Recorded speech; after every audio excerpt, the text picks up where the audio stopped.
When I returned home from deployment, the only thing I wanted was peace on my porch and time in my backyard.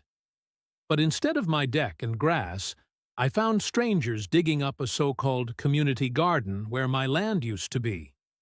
The fence line was pushed back 40 feet, and my yard was gone, replaced by half-built garden beds and smug faces. At the center stood Amanda Langford, the HOA president, who smiled like she owned the world. She waved it off, claiming the land was unclaimed property. But the papers I found told a darker story.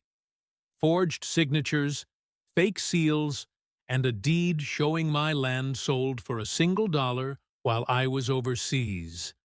They had stolen from a soldier who was serving his country.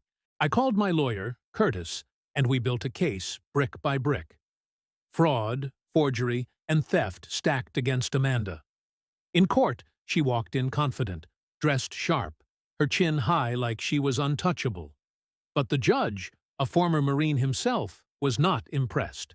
He froze HOA accounts, stripped their authority, and ordered every book and ledger to be opened in front of investigators. The truth poured out like poison. Fake affidavits, forged notary stamps, bank accounts in shell company names tied to Amanda's relatives. The treasurer broke under pressure and turned whistleblower, handing over emails that showed Amanda siphoning money for years. The sheriff opened a full criminal case, and the feds arrived with subpoenas. Turns out Amanda was not just stealing my yard, she was selling homeowner data, laundering money across state lines, and planning to flee with a fake passport. Her neighbors, who once feared her, finally spoke up and described years of threats, intimidation, and shady deals.